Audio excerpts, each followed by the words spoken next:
तो accounting standard क्या था? 1, राइट। और इसका नाम है डिस्क्लोजर ऑफ अकाउंटिंग पॉलिसीज। ठीक है, तो देखिए ये स्टैंडर्ड कहता है कि जो अकाउंटिंग पॉलिसीज है वो आपको डिस्क्लोज करती है। मतलब this is an accounting standard of disclosure.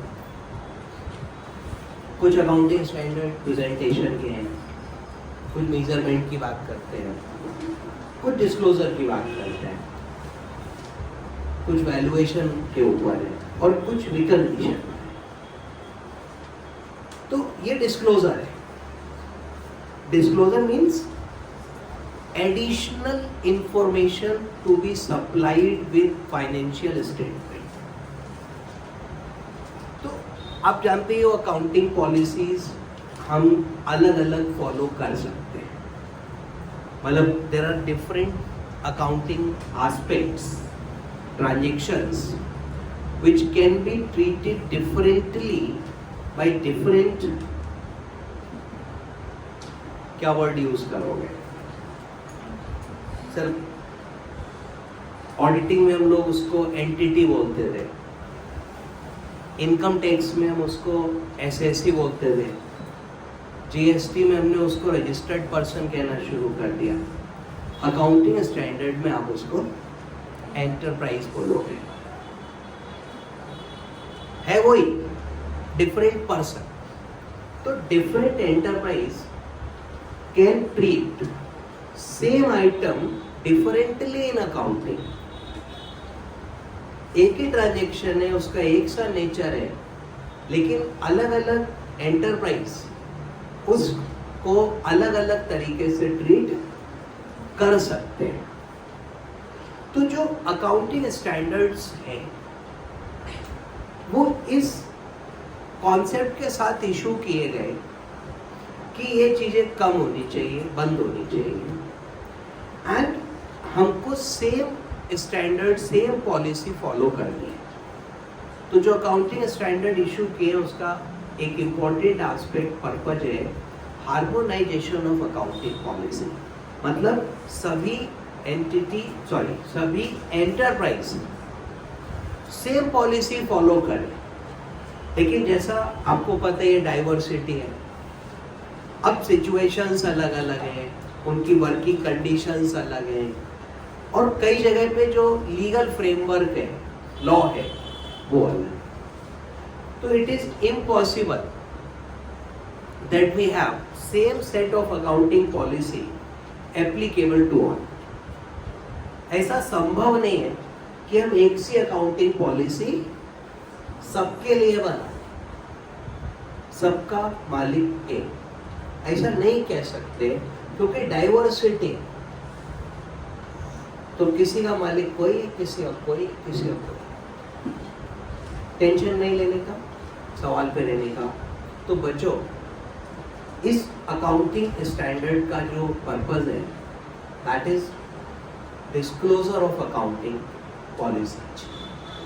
अब सवाल उठता है कि सर अकाउंटिंग पॉलिसी क्या है? What is accounting policy? Sir disclosure तो उसके बाद आएगा ना। देखो ये ना थ्योरेटिकल स्टैंडर्ड है, लेकिन फंडामेंटल बातें बताना है। तो अकाउंटिंग पॉलिसी क्या है जो? Anyone?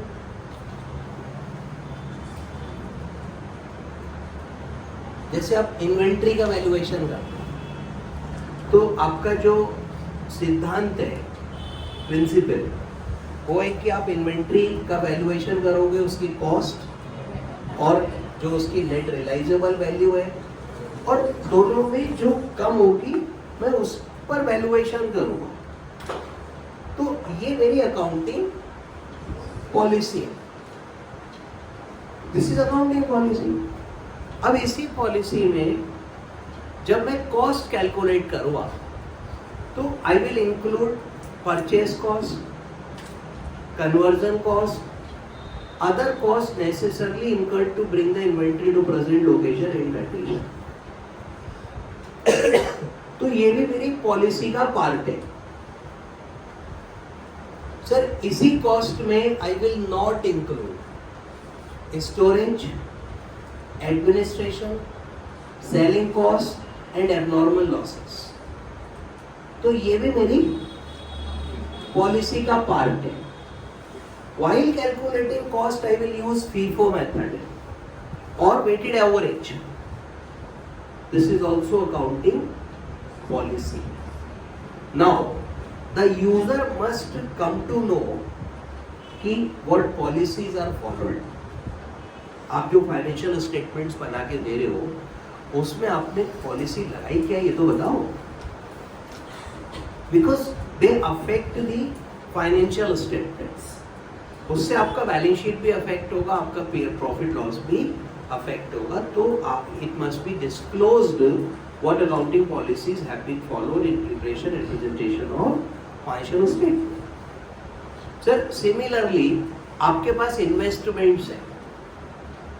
Now you classify the investment on current and non current. Yes 13 था मेरा और वो उसको क्या बोलता था, करंट इन्वेस्टमेंट और लॉन्ग टर्म. हालांकि अभी बैलेंस शीट फॉर्मेट देखोगे तो करंट और नॉन करंट है. अब जो लॉन्ग टर्म इन्वेस्टमेंट है that is to be valued at cost unless there is a permanent decline in their market price, while current investment is valued at cost और market price whichever is less. ठीक है. और in banking company जो investment AFS होता है available for sale, we value that on M2M basis, mark to market. That means they are valued at market price, भले ही profit आ रहा है भले ही लॉस आ रहा है. So there are different accounting policy for treatment of different things. So these policies must be disclosed, and with this objective this standard was issued by ICAI in November 1979. 1491 was the date when it was made mandatory और इसको mandatory कर दिया मैंने.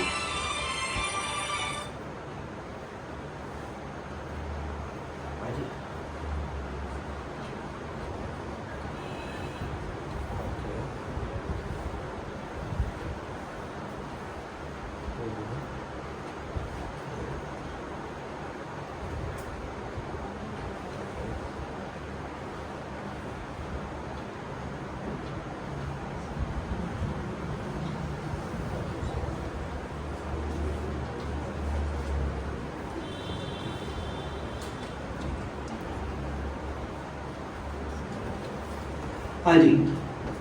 तो sir सवाल क्या था कि इस ऑब्जेक्ट के साथ ये स्टैंडर्ड इशू हुआ कि डिस्क्लोजर करेंगे, क्योंकि उससे पहले जो एंटरप्राइजेस थी, कंपनीज बैलेंस शीट बनाती थी, they did not disclose their accounting policies.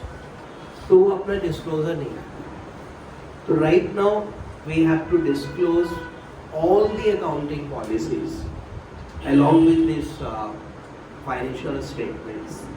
जो भी हम फॉलो कर रहे हैं वो सारा हमको डिस्क्लोज करते हैं. पॉलिसी क्या होती है, पॉलिसी कैसी होनी चाहिए, व्हाट आर अदर फीचर्स, वो सारा इन्होंने इसमें AS में लिखा हुआ है. चलिए तो देखिए मैं आपको शुरुआत किया था कि अकाउंटिंग पॉलिसी होती क्या है.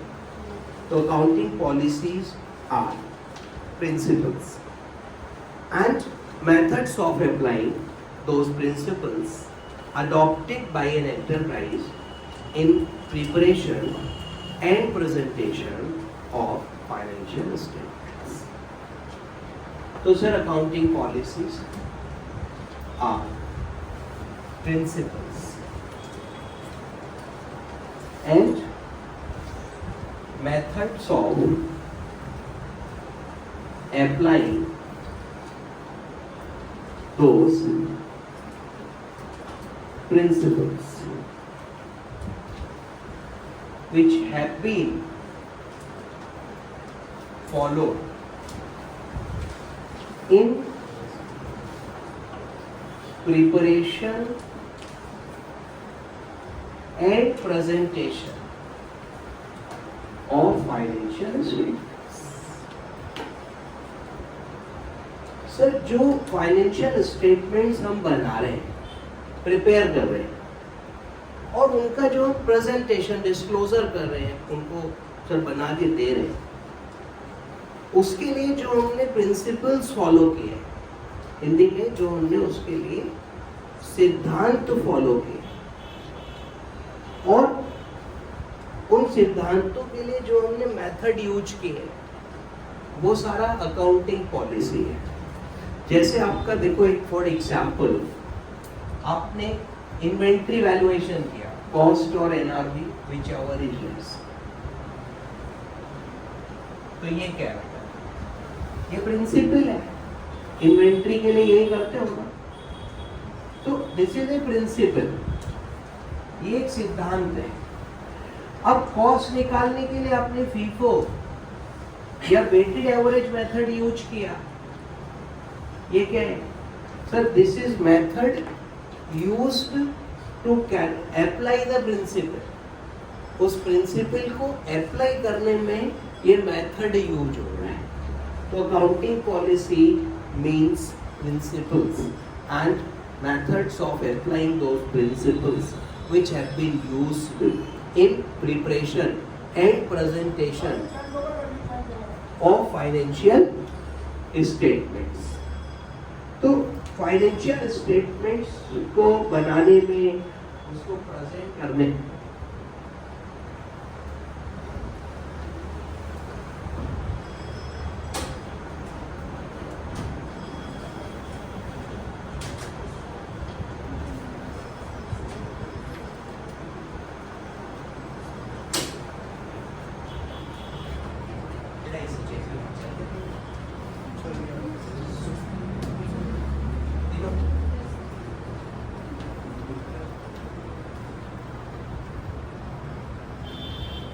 हाँ जी, तो ये सब पॉलिसी की डेफिनेशन, मतलब फॉर एग्जांपल जैसे इन्वेंट्री का वैल्यूएशन किया आपने, तो कॉस्ट और एनआरवी जो कम होगा, अभी एक सिद्धांत हुआ नहीं हुआ। अब कॉस्ट निकालने के लिए मेथड यूज करोगे, फीफो लगाओगे या वेटेड एवरेज करोगे या कोई और मेथड यूज करोगे, तो मेथड और प्रिंसिपल दोनों को हमें यहाँ पे साथ में लेना होता है, ठीक है।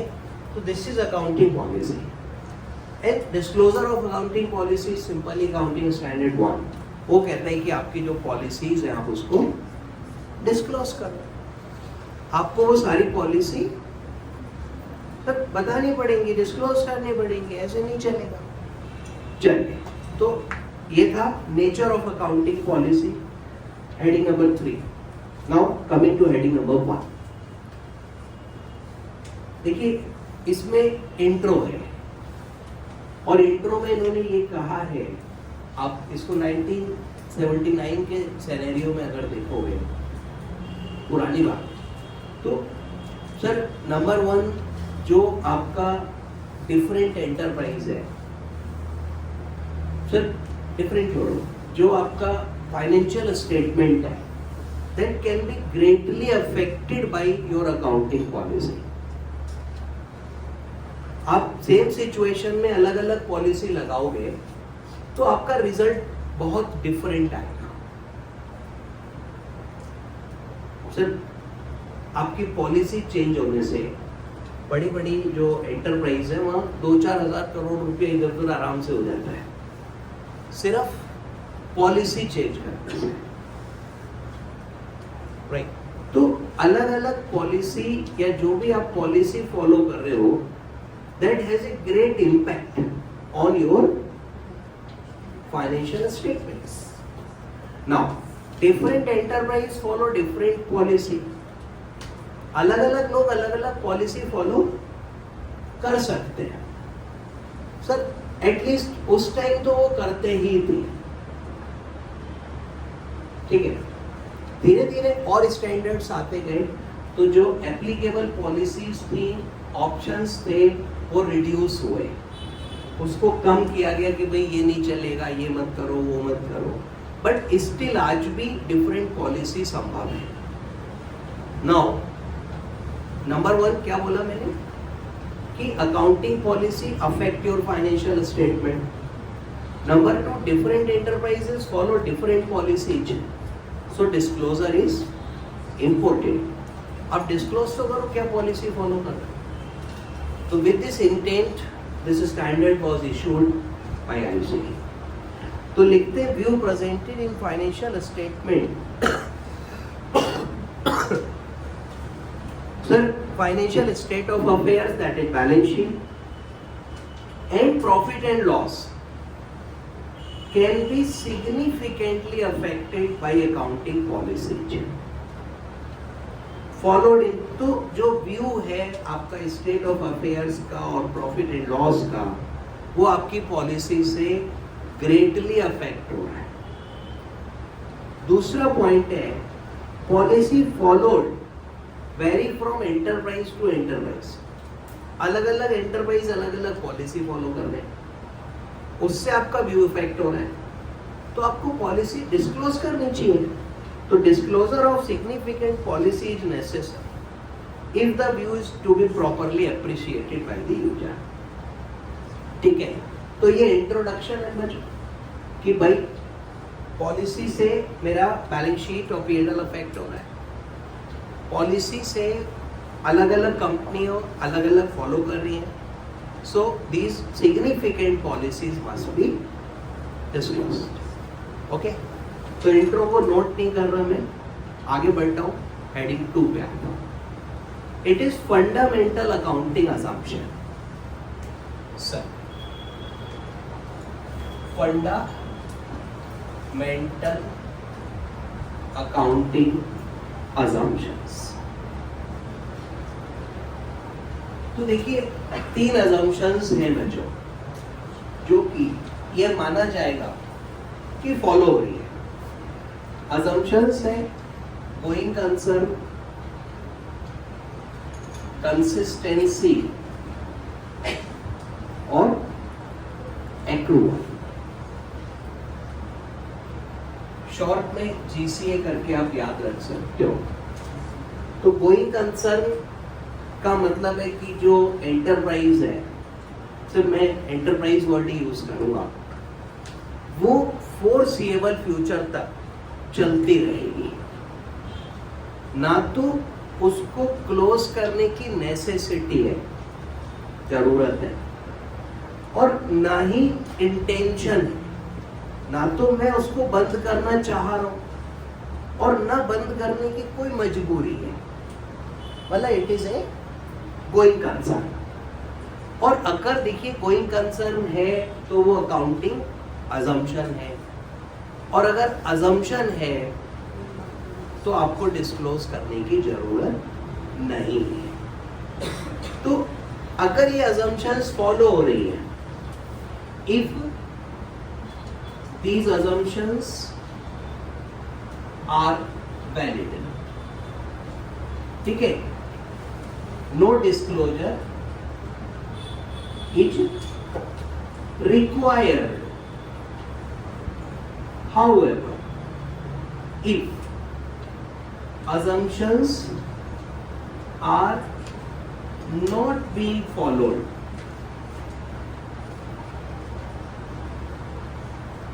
तो डिस्क्लोजर इज कंपल्सरी, मैंडेटरी, करना पड़ेगा।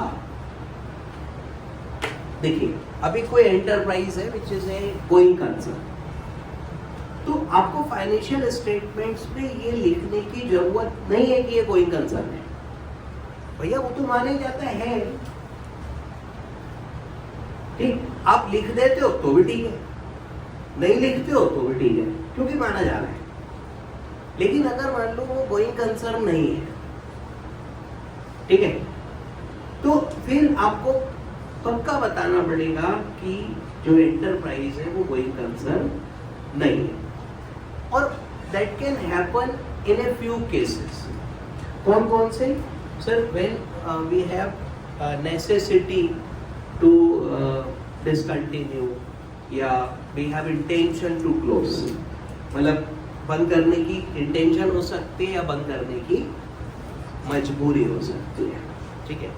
सर अभी राइट नाउ लॉसेस हो गए, दुकान बंद होने वाला है, सर कैश फ्लोज खत्म हो गए, तो वो नेसेसिटी है, कहीं पे वॉल्यूंटरी हम क्लोज कर सकते हैं. तो going concern means the enterprise is continuing it's operations for foreseeable future and there is neither necessity nor intention to shut down or materially reduce the level of operations. ना तो बंद कर रहे हैं, ना operations को materially कम कर रहे हैं, ना necessity है, ना intention है. So that means we are going concern. And if you are going concern, you don't need to disclose this fact that you are going concern. But if you are not going concern, it must be disclosed. That is fundamental assumption. माना जाएगा going concern. Sir पहला para है certain fundamental assumptions अंडरलाई the preparation. तो जो आप बना रहे हो फाइनेंशियल स्टेटमेंट्स, उसमें 3 फंडामेंटल अजम्पशंस मानी जाती है. They are usually not stated, उसको बताने की जरूरत भी नहीं है, because their acceptance and usages assumed. ये मानेंगे कि वो यूज हो रही है, एक्सेप्ट हो रखी है. Disclosure is necessary if they are not followed. तो ये वाला पैरा हो गया बच्चों कि फंडामेंटल अजम्पशन अगर फॉलो हो रही है तो डिस्क्लोज करने की जरूरत नहीं है, लेकिन अगर वो फॉलो नहीं हो रही है तो डिस्क्लोजर करना ही पड़ेगा. Now what are the fundamental assumption? Number 1, going concern. Going concern is a big issue in accounting. तो गोइंग कंसर्न माने कि हम चलते जा रहे हैं कब तक? Foreseeable future. जितना दिख रहा है, ना नेसेसिटी है, ना इंटेंशन है, ना बंद करने की और ना मेटीरियली ऑपरेशंस को रिड्यूस करने. The enterprise is normally viewed as a going concern, that is, it is continuing its operations for foreseeable future. It is assumed that enterprise has neither the intention nor necessity of liquidation or curtailing materially the scale of operations. तो ना तो हम operations reduce कर रहे हैं materially, ना हम liquidate कर रहे हैं भैया, और ना इंटेंशन है और ना नेसेसिटी है. मतलब हिंदी में ऑल इज वेल. तो गोइंग कंसर्न है, और गोइंग कंसर्न है तो बताने की जरूरत नहीं है, गोइंग कंसर्न नहीं है. लेकिन अगर नहीं है तो बताना पड़ेगा कि नहीं है. And that will also change the basis of preparation of financial statement. आपके फाइनेंशियल स्टेटमेंट अगर गोइंग कंसर्न नहीं है तो कंप्लीटली चेंज होंगे, 100% सब कुछ बदल जाएगा उसमें. गोइंग कंसर्न जब फॉलो नहीं होगी तो एक क्वेश्चन माइंड में आता है कि sir what will be the impact. लेकिन क्या है ना, वो हमारे सिलेबस में नहीं है, यहाँ भी नहीं है, सीए फिनाले में भी नहीं है. लेकिन आप लोग तो ढूंढ लोगे, आप लोग तो बहुत ही ज्ञानी लोग हो. आगे बढ़ते हैं. दूसरी अजम्पशन है कंसिस्टेंसी. कंसिस्टेंसी क्या है बच्चों? कि जो same accounting policies are followed on year to year basis. Going concern का मतलब है foreseeable future. Neither necessity nor intention to liquidate or materially curtail operations. मैंने शॉर्ट में लिखा है बच्चों, कीवर्ड्स लिख दिए. तो जो कंसिस्टेंसी है, कंसिस्टेंसी का मतलब है कि जो पॉलिसीज आप फॉलो कर रहे हो वो ईयर टू ईयर बेसिस पर सेम है. आपका पॉलिसी बार बार चेंज नहीं होता है. देखो अकाउंटिंग पॉलिसी बहुत ही पवित्र चीज है, ठीक है. और अगर आप कोई अकाउंटिंग पॉलिसी फॉलो कर रहे हो, उसको घुमा दो, नंबर 1 पे कर दो तीनों. तो अगर आप कोई अकाउंटिंग पॉलिसी फॉलो कर रहे हो तो वो ईयर टू ईयर बेसिस पे सेम होनी चाहिए. Change in accounting policy. तो देखिए, change in accounting policy allowed नहीं है, कर नहीं सकते. सर हमको क्या करना है? Same policies must be followed on year-to-year basis. अब सर अकाउंटिंग पॉलिसी है, मतलब एक बहुत ही भाई साहब पवित्र आइटम है, और उसका मतलब ये है कि आप उसको बदल नहीं सकते हो, चेंज नहीं कर सकते हो, और जो भी आपकी पॉलिसी है, ठीक है, तो बेटा वो आपको कंसिस्टेंटली फॉलो करनी पड़ेगी, रेगुलरली फॉलो करनी पड़ेगी।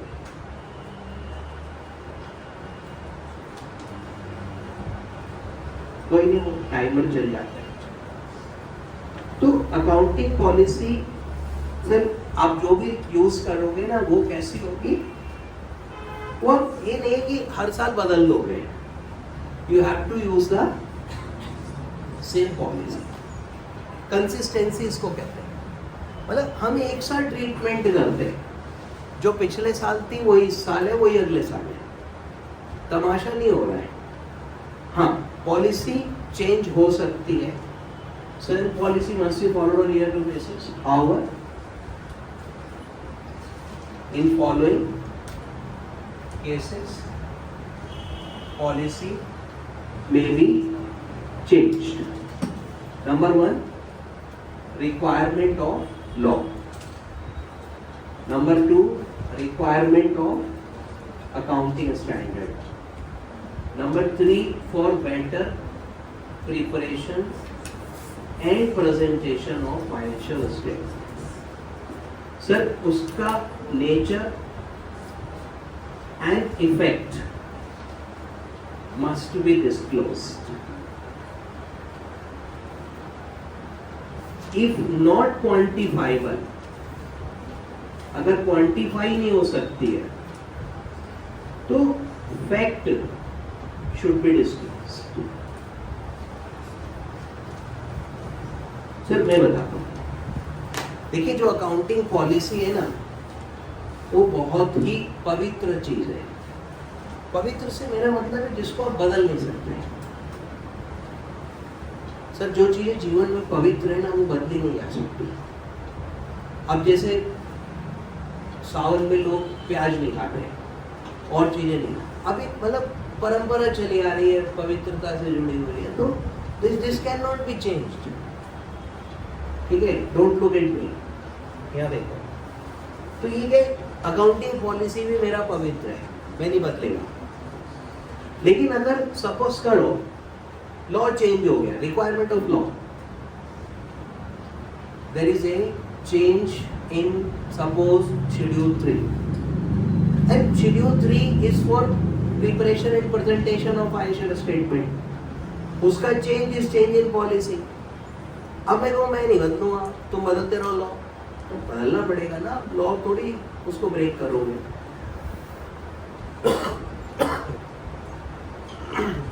तो यदि लॉ चेंज होता है तो मैं अपना पॉलिसी भी बदलेगा। यदि कोई अकाउंटिंग स्टैंडर्ड चेंज होता है तो अब एएस बताता है क्या पॉलिसी फॉलो करनी है, क्या प्रोसेस लेनी है, तो मैं अपना पॉलिसी भी बदलेगा। और अगर मेरा नया पॉलिसी पुरानी पॉलिसी से बेहतर है, that is for better preparation and presentation of financial statements, for better preparation and presentation of financial statement, for requirement of accounting standard, for requirement of law, we can change our accounting policy.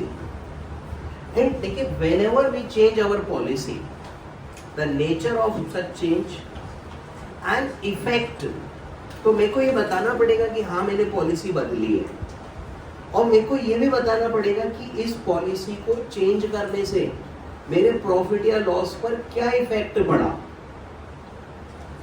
और अगर effect can not be calculated, can not be quantified, तो मेरे को ये fact बताना पड़ेगा that effect can not be calculated, can not be quantified. तो देखिए, year to year same policy follow करनी, ये कंसिस्टेंसी, ये कंसिस्टेंसी का सिद्धांत है बच्चों।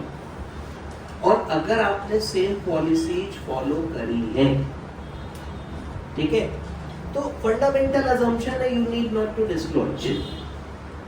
सर ये तो मैंने लिखा कि अगर अजम्पशन फॉलो हो रही है तो डिस्क्लोजर देने की जरूरत नहीं है, लेकिन अगर फॉलो नहीं हो रही है then it must be disclose. तो अगर पॉलिसी चेंज हो रही है तो आप डिस्क्लोज करो कि पॉलिसी ये थी अब ये हो गई और इसकी वजह से मेरे प्रॉफिट या लॉस पर इतना इम्पैक्ट पड़ा अमाउंट उसका, और यदि इम्पैक्ट पता नहीं लग रहा है तो ये लिखो कि impact can not be ascertained, बराबर है। और कंसिस्टेंसी गई लिखो, और अगर सेम पॉलिसी फॉलो करी है तो लिखने की कोई जरूरत नहीं है। अब सेम पॉलिसी फॉलो कर रहे हैं, कंसिस्टेंसी है, और हमने नोट्स में ये नहीं लिखा सेम पॉलिसी फॉलो हुई है तो ठीक है ना, क्या दिक्कत है।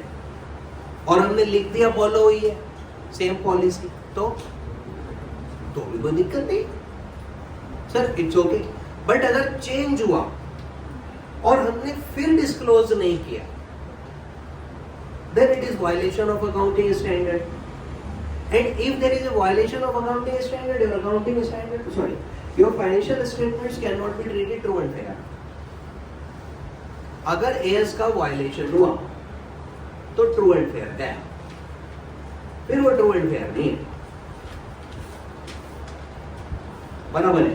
और आपने पढ़ा होगा कंपनीज एक्ट, वहां लिखा था financial statement should give a true and fair view of the state of affairs and the profit or loss in case of profit and loss account and cash flow statement।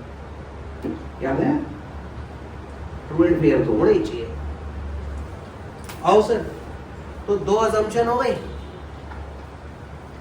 Sir, ऐसी assumption है, हाँ ऐसी बेटा। Accrual का मतलब income and expense are recognised when they accrue, when they arise, not at the time of receipt or payment। तो बेटा accrual माने income और expense are recognized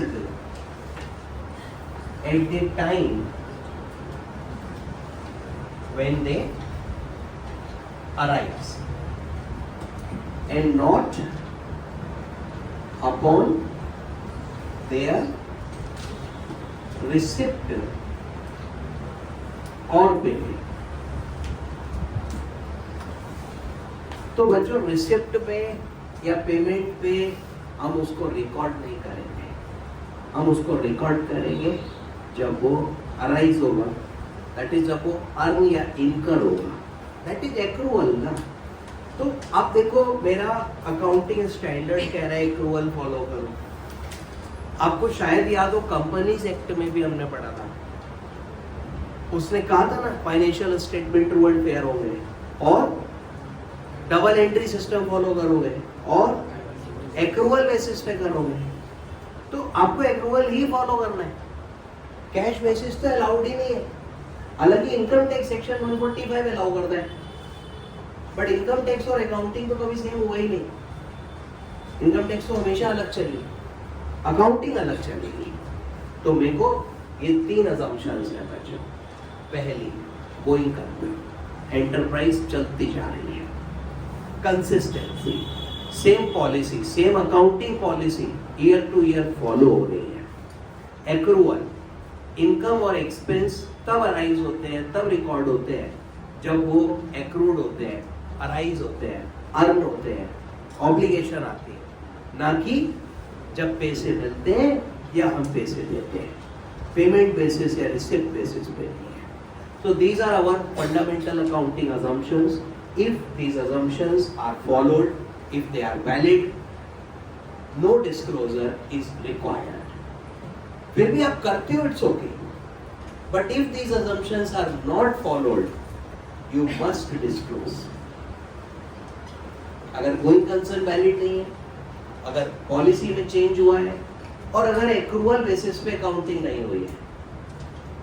sir suppose we recorded everything on accrual basis, ठीक है, but financial statement में एक दो item ऐसे हैं which we recorded on payment basis, cash basis, किसी भी वजह से, तो that must be disclose that this particular item has been recognized on cash basis, accrual has not been followed. Sharma ji अगर गेम खेल लिया हो तो थोड़ा ध्यान देना. So these are fundamental accounting assumptions. ठीक है, टॉपिक क्लियर. सर पॉलिसीज हैं, देखो रूल्स हैं. स्टैंडर्ड का मतलब यही है कि आपको करना क्या है. सो ये स्टैंडर्ड AS1 अकाउंटिंग पॉलिसीज के बारे में बात करता है कि जो आपकी पॉलिसी है उन पॉलिसीज का क्या करें, डिस्क्लोज करो. ये बात तो अभी लिखी नहीं हमने. अभी तो हमने ये लिखा पॉलिसी क्या है. फिर हम आ गए कि पॉलिसी की डिस्क्लोजर की जरूरत क्या है. जरूरत क्या बताई मैंने आपको कि पॉलिसी से फाइनेंशियल स्टेटमेंट अफेक्ट होते हैं, different enterprise different policy follow करती है, इसलिए डिस्क्लोजर जरूरी है. इस बात को हमने लिखा नहीं क्योंकि मुझे नहीं लगता इस पे क्वेश्चन बनेगा. फंडामेंटल अजम्पशन पे तो बन सकता है, गोइंग कंसर्न, कंसिस्टेंसी, अप्रूवल, तीनों के कॉन्सेप्ट समझ में आए आपको क्या है. दूसरा कि भाई अगर फॉलो हो रहा है तो कुछ मत करो, और अगर फॉलो नहीं हो रहा है तो फिर तो बताना पड़ेगा, है ना. नाउ अब देखिए different policies in different circumstances क्या है. तो सर प्रॉब्लम डिफरेंट पॉलिसीज से आई इन डिफरेंट सर्कमस्टेंसेस. सर देखो हम क्यों ये कर रहे हैं. सर क्या ड्रामेबाजी है, क्या नौटंकी है, क्या चल क्या रहा है. सर मैंने आपको आज सुबह ही बताया कि जो आपके नॉन कॉर्पोरेट है, प्रोप्राइटर, पार्टनर, इवन उसका भी बैलेंस शीट का P&L का फॉर्मेट चेंज हो रहा है. क्यों हो रहा है. सर उसका फॉर्मेट भी कंपनी जैसा बना रहे हैं, कॉर्पोरेट वाला ले रहे हैं. क्यों कर रहे हैं. Why are you adding complications? Sir, just for harmonization. Harmonization माने एक जैसे. ठीक है. एक आपको पता है इंटरनेशनल एसोसिएशन है IFAC, international federation of accountants. अब शॉर्ट में IFAC कहलाता है, इंटरनेशनल फेडरेशन ऑफ अकाउंटेंट्स. ठीक है. अब जो है सो इसके मेंबर्स कौन. इसके मेंबर्स हैं दुनिया भर की अकाउंटिंग बॉडीज जैसे ICAI, ICAEW, institute of chartered accountant of England and Wales, CFA वाला इंस्टीट्यूट, CPA वाला इंस्टीट्यूट.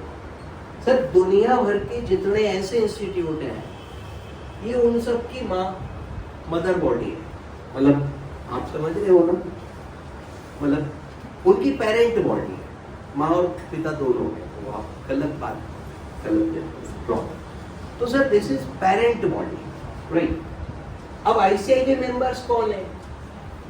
Chartered accountants. आप और मैं, आप बनोगे, मैं हूँ. बेटा ये जैसे इसके मेंबर, ये इसका मेंबर, समझ गए. अब IFAC का सपना पूरी दुनिया में अकाउंटिंग का फ्रेमवर्क एक हो. मतलब वो कह रहे हैं सेम पॉलिसी दुनिया भर में फॉलो हो, सेम फॉर्मेट में हर कोई balance sheet, P&L, cash flow बनाए, सेम मैनर में डिस्क्लोजर हो. तो हमने कहा पहले इंसानों की शक्ल सेम करो. अब देखो USA वाले, वो थोड़े अलग कलर होता है उनका, अलग तरीके से बात करते हैं. अफ्रीका वाले, उनका कलर थीम, उनका बात करने का बिल्कुल अलग है. और हम लोग बच्चों इन बिटवीन समवेयर. ना उनके जैसे ना उनके जैसे। हमारे यहाँ क्योंकि mixed economy has been adopted. Sir I don't know the reason, but हाँ बीच जैसा है, मतलब ना एग्जैक्टली वैसा ना वैसा। आगे चलते हम बातों को आगे बढ़ाते हैं बेटा, लेकिन ये कह रहे हैं सबका एक सा करो। नाउ अकाउंटिंग पॉलिसी एक सी होनी चाहिए मान लेगा, लेकिन फिर मैं वही आ जाऊंगा, डाइवर्सिटी है, सर्कमस्टांसेस अलग है, सिचुएशंस अलग है, सर साइज ऑफ बिजनेस अलग है, ठीक है। हाउ कैन यू एक्सपेक्ट कि स्टेट बैंक ऑफ इंडिया, ठीक है, ये साइज है उसका, और बच्चों एक छोटा शॉपकीपर जो कि कहीं गली मोहल्ले में दुकान चला रहा है, and they will follow the same accounting policy, they will keep same set of books of account, ठीक है, they will follow the same format, they will disclose all the things in same manner. How is it possible? कुछ भी बढ़िया, कुछ भी। अब तो बच्चों अलग अलग सिचुएशन में अलग अलग पॉलिसी हो सकती है। स्टैंडर्ड्स रिकॉग्नाइज दिस थिंग, और पहला लाइन में लिखता है कि ना single list of policy applicable in all circumstances can not be made. उन्होंने पहली लाइन में हार मान लिया कि सारी परिस्थितियों में एक सी लगने वाली पॉलिसी संभव नहीं। बोलो सर कैसे करोगे सिंगल लिस्ट ऑफ पॉलिसी कि हम बता दें इन्वेंट्री का वैल्यूएशन ऐसे ही होगा। Sir even accounting standard 2 has some exception. AS2 valuation of inventory, para 5 पढ़ोगे अगर AS2 का, यानी उसमें लिखा है कि inventory is to be valued at cost और NRV whichever is less, full stop. या फुल स्टॉप वाज इंपॉर्टेंट, बात खत्म। कॉस्ट या NRV व्हिचएवर इज लेस, हर किसी को करना है, कोई एक्सेप्शन नहीं दिया, फुल स्टॉप मींस दैट। लेकिन there are certain enterprise which are outside the scope of AS2. कुछ इन्वेंट्री ऐसा है जो AS2 में कवर ही नहीं होता, like producers inventory of harvested crop. अभी मेरा किसान है मैं, और मेरे पास फसल है, तैयार है बिल्कुल, रेडी टू सेल, बेची नहीं, इट इज इन्वेंट्री। एंड पता है in this case I will value the inventory at market price. Sir, the AS permits me. AS2 में एक्सेप्शन में डाला हुआ है, बोले तुम पे नहीं लगेगा ये, जाओ मैं मार्केट प्राइस पे करेगा। तो कॉस्ट और NRV तोड़ गया ना तुम्हारा, क्यों? सर्कमस्टेंसेस। तो पहला लाइन में से कि same policy for everyone is not possible due to differing circumstances. Second one, the differing circumstances in the operate situation diverse है, complex है, and accounting policy method alternative. So this is already covered. Third, choice of appropriate policy and method of applying those principles in specific situations calls for considerable judgment of the management. तो सही policy का चुनाव करना management का काम है, और इसके लिए उसको जजमेंट लेना होगा, कंसिडरेबल जजमेंट लगेगा। सर उसके बाद आप देखिए पैरा 40, दैट इज कि जो डिफरेंट सर्कमस्टेंसेस में डिफरेंट पॉलिसीज हो सकती है, वो एक लिस्ट दी है। Sir they have provided a list where different policies are encountered. मतलब ये वो एरियाज हैं जहाँ पे हमारे पास अलग अलग पॉलिसी संभव है। तो पहला है depreciation, depletion, amortisation. Depreciation, depletion और बचत, एमोर्टाइजेशन। देखिए ये लिस्ट एक आध बार एग्जाम में उन्होंने पूछा कि give any 5 areas where different accounting policies are possible. तो आपको यही बताना है कि भाई ये है जहाँ पे डिफरेंट पॉलिसी पॉसिबल है. अब जैसे डेप्रिसिएशन है. नाउ सम एंटरप्राइज में follow WDV method and some enterprise में फॉलो स्ट्रेट लाइन मेथड. ठीक है. somebody sir can use depletion method, याद है, सम ऑफ डिजिट मेथड. ऐसे अलग अलग मेथड्स हो सकते हैं. तो अलग अलग एंटरप्राइज कैन फॉलो अलग अलग accounting policy for depreciation. Depletion wasting asset पे होता है और एमोर्टाइजेशन इंटेंजिबल एसेट पे होता है. कॉन्सेप्चुअली एक ही है. दूसरा है treatment of expense under construction period. Sir आप बताओ, शुड इट बी कैपिटलाइज्ड और should it be treated as an expense? Construction period में कोई एक्सपेंस हुआ. Sir an asset is being constructed, building बन रही है. अब बिल्डिंग बन रही है तो देखो बिल्डिंग का जो मटेरियल है, बिल्डिंग की वेजेस है, वो तो कैपिटलाइज होगा ही होगा. But there are some other expense जो कि डायरेक्टली बिल्डिंग से नहीं रिलेटेड है, लेकिन बिल्डिंग बन रही है इसीलिए वो हो भी रहे हैं. Should that also be added to the cost of building और that should be debited to P&L account. So it can be treated differently. Sir rules हैं, we have rules, we will discuss all that in AS10 PPE. कब building में जुड़ेगा कब नहीं जुड़ेगा, sir we have clear rules. लेकिन sir at that time when this standard was issued, AS1, जब 1 आया तो 10 नहीं था. पता भी नहीं था 10 आएगा कि नहीं आएगा, ना बनाने वाले को ना पढ़ने वाले को. अरे शुरुआत हुई तो उस समय क्या हाल होता होगा, अलग अलग लोग अलग अलग करते होंगे. तो फिलहाल expense under construction period can be differently treated. Conversion और translation of foreign currency. conversion or translation of foreign currency. बच्चों AS11 इस मतलब पर हैगा. और फॉरेन ब्रांच में आपने देखा कि जब हमने फॉरेन करेंसी का ट्रांसलेशन किया तो उस फॉरेन करेंसी के ट्रांसलेशन पे जो प्रॉफिट लॉस आया, difference in exchange, integral branch में हमने P&L में डाल दिया और नॉन इंटीग्रल में फॉरेन करेंसी ट्रांसलेशन रिजर्व में डाल दिया.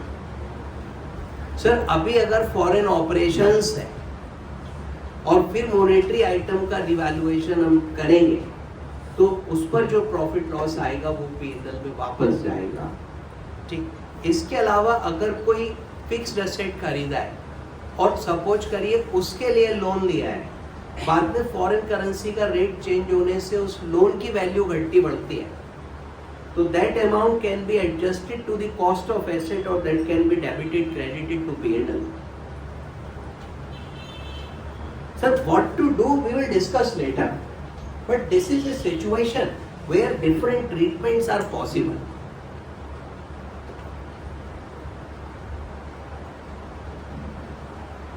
अरे अभी तो AS1 है ही. सर फंडामेंटल बेसिक्स है अकाउंटिंग के, स्टैंडर्ड ही मेन है. और बच्चे स्टैंडर्ड ध्यान से पढ़े, इसके लिए ग्रुप 1 में भी रखा है, ग्रुप 2 में भी रखा है. And you know new syllabus में उन्होंने 1 to 29 बोले सारे पढ़ लो तुम. 50 नंबर का पेपर हम इसी पे रखेंगे. आओ सर. उसके बाद इन्वेंट्री वैल्यूएशन. ठीक है, मैं लिख नहीं रहा आगे का. Valuation of inventory different policy हो सकती है. कोई कॉस्ट पे वैल्यू कर रहा है, कोई मार्केट प्राइस पे कर रहा है, कोई NRV पे कर रहा है, कोई विच एवर इज लेस पे कर रहा है. एक ने विच एवर इज हायर ठोक दिया. Sir treatment of goodwill. Goodwill self generated, कोई रिकॉर्ड कर रहा है कोई नहीं कर रहा. कोई गुडविल रिकॉर्ड कर ली, राइट ऑफ कर रहा है नहीं कर रहा, तो गुडविल का ट्रीटमेंट भी डिफरेंट हो सकता है. Valuation of investment at cost at market price which ever is less, possible है ना. ट्रीटमेंट ऑफ रिटायरमेंट बेनिफिट्स हम एडहॉक बेसिस पे करें, हम उसका एक्चुरियल वैल्यूएशन करें, हम उसको एक्रूवल पे रिकॉर्ड करें. There are so many different concepts to record your retirement benefits.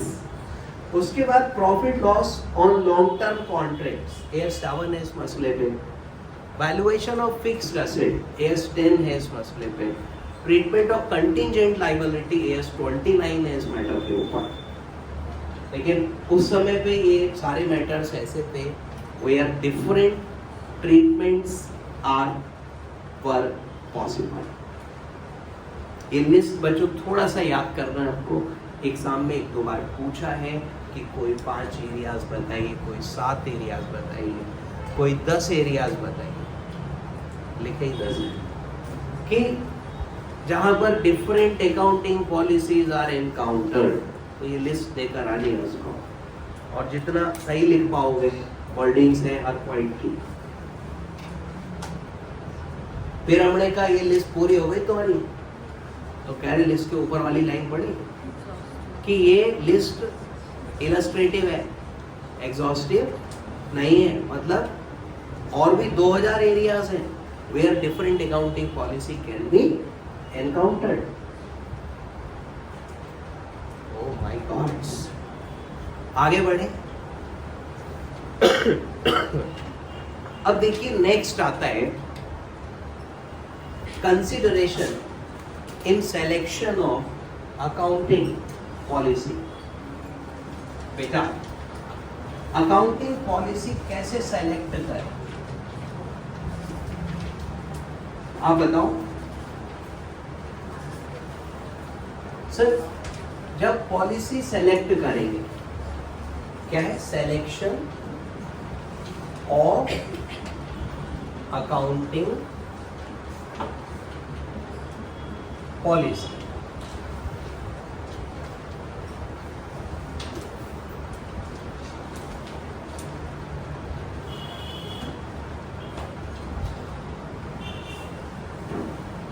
ठीक है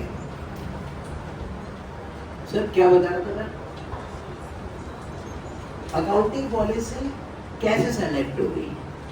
तो पीछे हम लोगों ने एक लाइन पढ़ी थी कि selection of accounting policy requires considerable judgment on the part of the management. तो बेटा selection of policy requires considerable judgment. Sir ये पीछे पढ़ा था ना, जजमेंट लेना पड़ता है by the मैनेजमेंट की जिम्मेदारी है, उसको करना है. अकाउंट्स बनाने की जिम्मेदारी मैनेजमेंट की है, तो अकाउंटिंग पॉलिसी भी वही चूज करेगा, फिर ऑडिटर थोड़ी करेगा. Okay, so this is a thing where we need judgement. Okay, तो जजमेंट ले लेंगे. सर देखो एक प्रैक्टिकल सवाल पूछता हूँ मैं आपसे. मान लो एक बच्चा है, बच्चा नहीं मतलब एक बंदा है, मतलब है एक है, मतलब सही नहीं.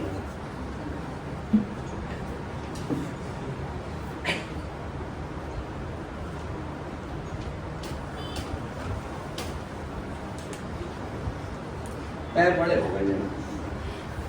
अरे सर छोड़ो ना,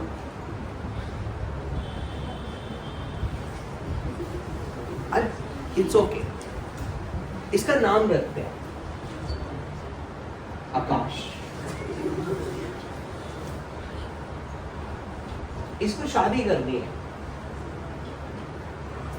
एक आर ज्यादा वो भी शादी. और sir there are different choices.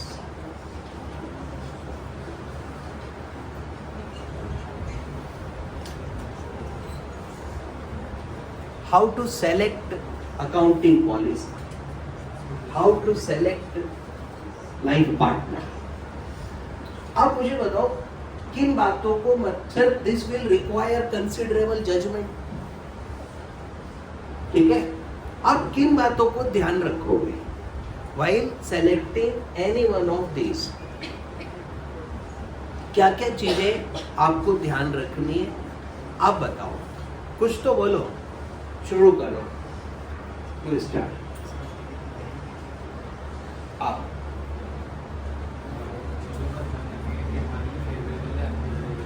हमारे लिए फेवरेबल है, अनफेवरेबल है, आप बताओ। वेल एजुकेटेड, पहले खुद तो कर ले। सर देखिए, बेसिक जो है वो ये है कि इसके बाद जीवन शांति पूर्वक चलना चाहिए। सर लाइफ में पीस, शांति, सुख ये बना रहे, पहला मकसद तो यही है ना। तो बेटा अकाउंटिंग पॉलिसी ऐसी होनी चाहिए। बेसिक बात क्या लिखो हमें कि accounting policy should lead to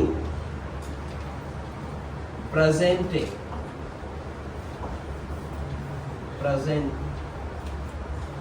a true and fair view, present एक आ गया यार, true and fair view of state of affairs, that is balance sheet and profit or loss. Sir Hindi में ये बोलो ना कि अकाउंटिंग पॉलिसी ऐसी होनी चाहिए जिससे मेरे financial statement true and fair बने, मतलब सही होनी चाहिए, शांतिपूर्वक जीवन चले। शादी कर ली आपने और उसके बाद में भाभी जी कुछ इस किस्म की है, मतलब खतरनाक टाइप की है, मतलब अब मैं क्या ही बोलूं। सर ये तो था basic, overall this covers everything, ये सारी बातें कवर कर, ठीक है। लेकिन टू बी स्पेसिफिक हम 3 बातें करें, 3 ऐसे गुण होने ही चाहिए अकाउंटिंग पॉलिसी में, अदरवाइज वो नहीं माना जाएगा। तो बच्चों जैसे शादी करने जा रहे थे, नाउ 3 गुण होने ही चाहिए बेटा। क्या होने चाहिए सर? एक है प्रूडेंस, इधर ही ना लिखे, ठीक है। दूसरा है सब्सटेंस ओवर फॉर्म, और तीसरा है मैटीरियलिटी। सर देखो, साधारण जीवन में प्रूडेंस का मतलब होता है एक ऐसा व्यक्ति जो सोच समझ के खर्च करे, प्रूडेंट है, ठीक है। आप लोग बेटा कभी पैसे वैसे उड़ाए मतलब जहां बिल्कुल फालतू आपने एकदम, मतलब उड़ाने माफिक नहीं, मतलब गड्डी ली नोट की और ऐसे करके उड़ाए। सर इस तरीके का कभी,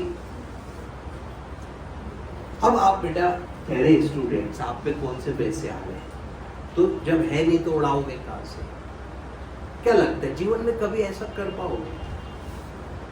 नहीं। मान लो you have a lot of resource, पैसे हैं बहुत तेरे, तो उसके साथ में हिम्मत भी चाहिए इस काम के लिए, नहीं चाहिए?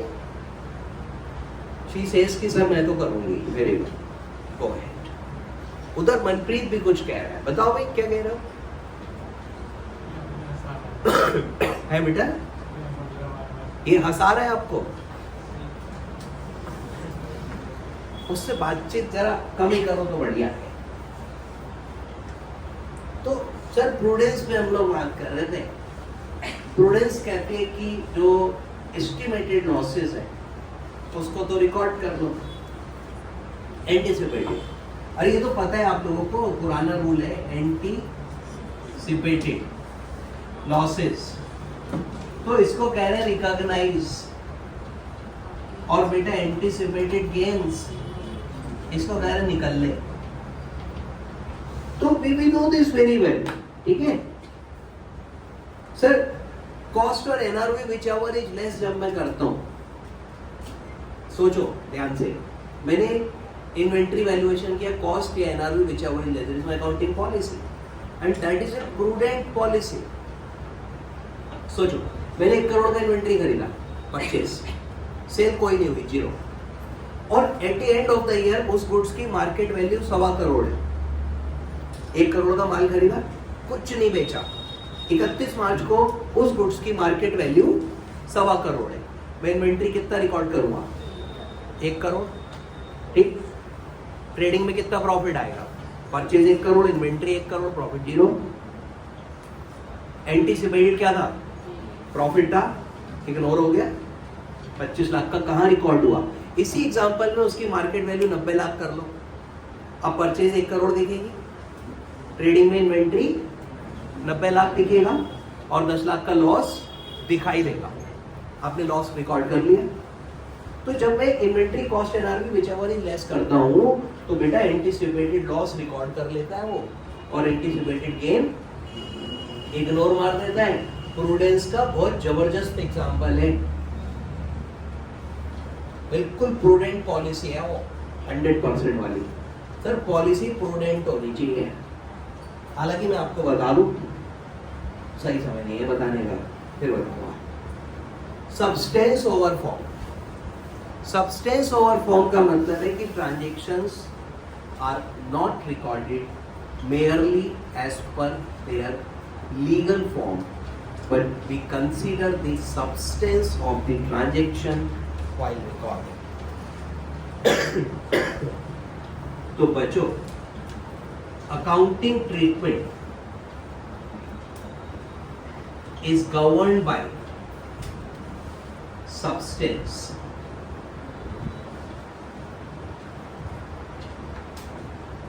not merely by legal form. Sir कानून क्या कहता है उससे ज्यादा इंपॉर्टेंट है सब्सटेंस। मैं ये नहीं कह रहा लॉ बेकार है, लेकिन substance is more important. Sir for example, आपने हायर परचेज का अकाउंटिंग पढ़ा था ना? हायर परचेज पे जो हायरर है, जब उसने एसेट हायर परचेज पे लिया, he didn't get ownership. Ownership उसको कब मिलेगी? लेकिन इनिशियली वो क्या करता है? एसेट रिकॉर्ड कर लेता है, पहली एंट्री मारता है asset account debit to vendor, जो कि लीगल फॉर्म के खिलाफ है। Sir legally he is not owner, so he should not record the asset, but हम पहले दिन से ही asset, sir we are being guided by the substance of the transaction. The same treatment for finance lease under AS 19। Sir वहां पर भी substance देखते थे हम कि लीज फाइनेंस लीज है या ऑपरेटिंग लीज है, एंड अगर फाइनेंस लीज है तो हम रिकॉर्ड कर लेते थे। तो accounting is governed bye substance, मतलब उसकी सच्चाई देखेंगे, ट्रांजैक्शन का रियल नेचर देखेंगे, सिर्फ लीगल फॉर्म नहीं देखेंगे। मैं ये नहीं कह रहा हूँ लीगल फॉर्म नहीं देखेंगे, मैं ये कह रहा हूँ सिर्फ लीगल फॉर्म नहीं देखेंगे, सब्सटेंस पे ज्यादा ध्यान देंगे कि इन रियलिटी ये क्या है। ठीक है, तो भाभी जी कैसी होनी चाहिए? प्रूडेंट, खर्चा ना करें। और कैसी होनी चाहिए बेटा? जो ट्रांजैक्शंस की रियलिटी पर जाए, हर समय कानून लेके ना बैठी रहे। हर बात पे वो कानून की किताब लेके आई है अपने घर से, जब शादी वादी हो गई 25-30 एक्ट उठा लाई, और हर बात पे कोई ना कोई एक्ट खोल के बैठ जाती है कि जी क्या है, जी कैसे हो रहा है, ये क्या हो रहा है। तो सर कानूनी कम जरा देखो। मैं ये नहीं कह रहा हूँ go for illegal things, but go for substance. समझे? Highly educated. और तीसरा बच्चों, मेटीरियलिटी, दैट इज छोटी छोटी बातें इग्नोर करो। क्या? छोटी छोटी बातें। अभी आकाश भाई ये रहे, अभी ये इनका शर्ट बनाया, ये बटन लगाया इसमें, कितने? 5। अब एक दिन ये ऑफिस गए, काम वाम किया, शाम को घर पहुंचे, ये वाला बटन टूटा हुआ था और वो भी मिल नहीं रहा। सर गायब है और मिल भी नहीं रहा, शर्ट थोड़ी खुली हुई। सर महाभारत हो गई घर पे,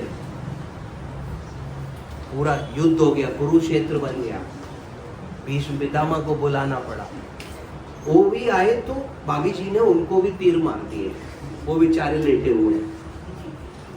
सर देखो, अरे यार इस बात पे कलेश तो नहीं आएगी कहीं उनके वंशज आ जाए कि ये क्या बोल दिया।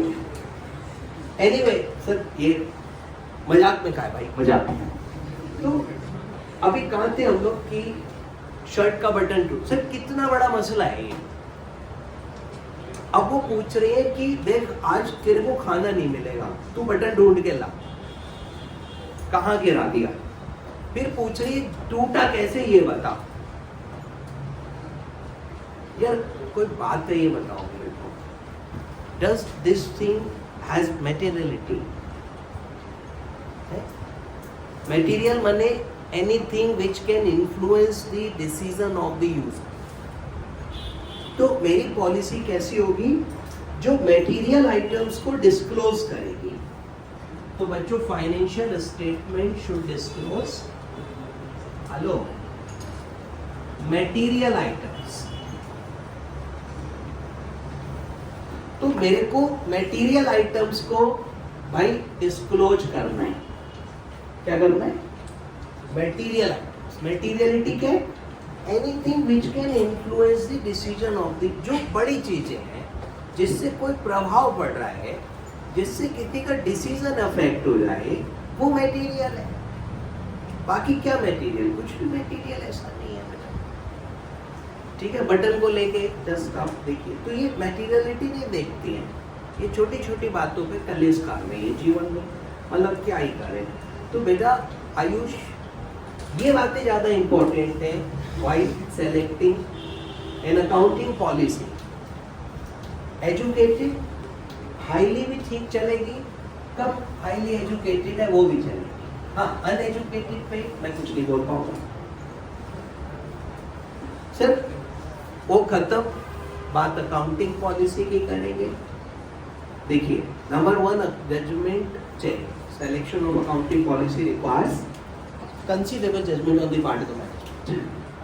Number 2, we should select accounting policy which leads to true and fair presentation of financial statements. Basic चीज है कि अकाउंटिंग पॉलिसी ऐसी होनी चाहिए जिससे मेरे फाइनेंशियल स्टेटमेंट सही मतलब ट्रू एंड फेयर बन के आए। तीसरी चीज है बच्चों अकाउंटिंग पॉलिसी, एक अच्छी अकाउंटिंग पॉलिसी में 3 विशेषताएं होनी चाहिए। It should be prudent, that it should record anticipated losses while it should ignore anticipated gains.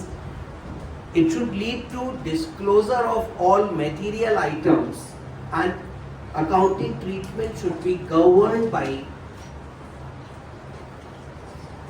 substance, not merely by सिर्फ कानून नहीं देखना है, सच्चाई को देखना। इसका एग्जाम्पल कॉस्ट और एनआरवी whichever is less।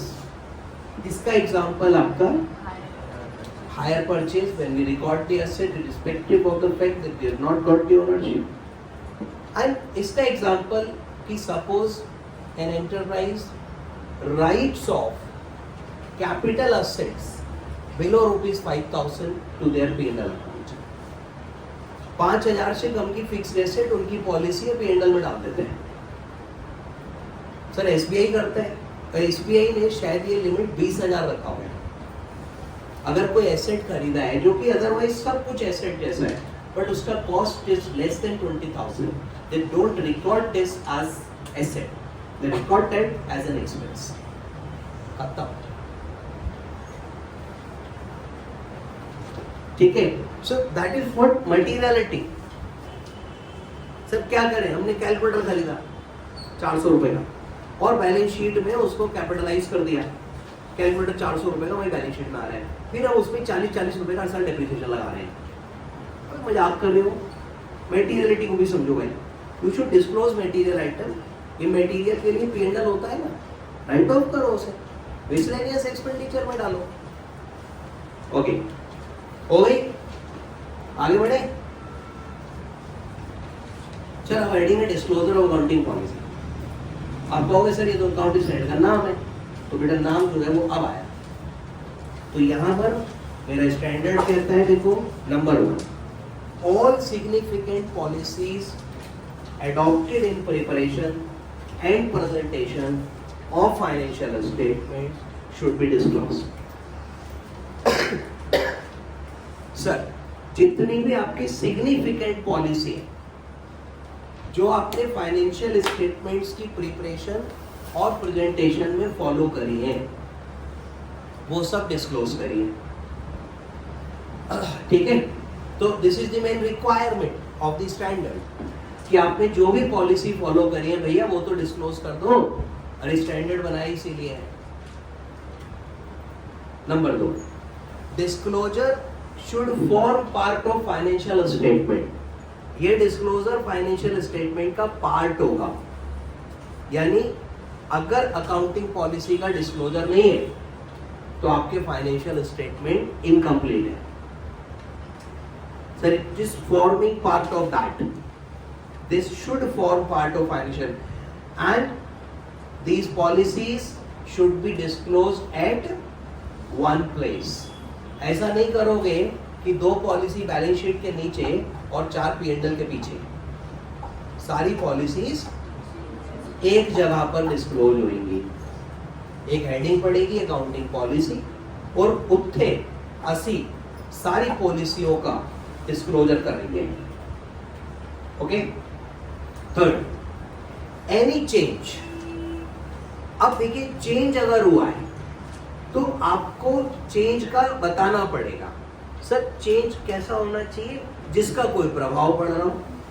अब कोई ऐसा चेंज हुआ जिसका कोई इफेक्ट ही नहीं है, अरे तो यार वो मत बताओ सर, मेटीरियलिटी। लेकिन अगर change has a effect in current year और फ्यूचर, आपने आज चेंज करा, हो सकता है इस साल के P&L पर इफेक्ट पड़े, हो सकता है अगले साल के P&L पर इफेक्ट पड़े, आपको डिस्क्लोज करना होगा। कब? इस साल। और क्या डिस्क्लोज करोगे?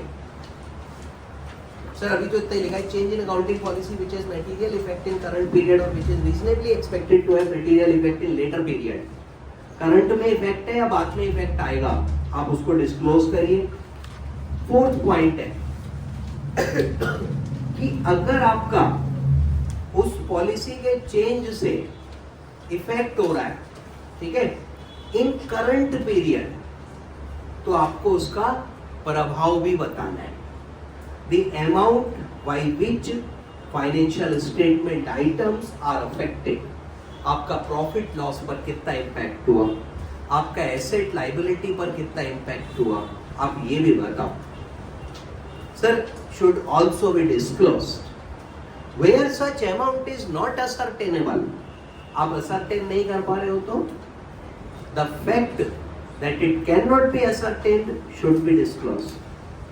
Last requirement is कि 3 फंडामेंटल assumption है, consistency approval, अगर वो फॉलो नहीं हो रही है, ठीक है सर, पहले लिखा है अगर हो रही है तो कुछ मत करो, नो डिस्क्लोजर इज नीडेड, और अगर नहीं हो रही है तो डिस्क्लोजर देना ही होगा।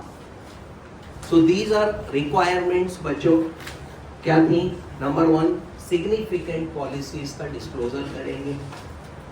नंबर 2, ये डिस्क्लोजर फाइनेंशियल स्टेटमेंट का पार्ट होगा और एक ही जगह पर स्कैटर्ड नहीं करेंगे। नंबर 3, अगर कोई चेंज है which has material effect in current और future period, such change must be disclosed. Number 4, if that change has effect in current period, its effect on items of financial statement should be disclosed, and if that cannot be ascertained, the fact that it cannot be ascertained should be disclosed. Going concerns, if valid, fundamental assumptions, if valid and followed, no disclosure is needed. However, if these are not being followed, disclosure is mandatory. Over. Sir, this is about accounting policies. तो थोड़ा सा याद करने का मसला है, theoretical standard है और एग्जाम में आ जाता है। आप क्वेश्चन आंसर्स देखेंगे तो आपको पता लगेगा किस तरह के क्वेश्चंस आते हैं, क्या है। तो ये होमवर्क है, क्वेश्चन आंसर्स। कोई भी डाउट्स है, कंफ्यूजन्स है तो हम उस पर कल चर्चा करेंगे। धन्यवाद।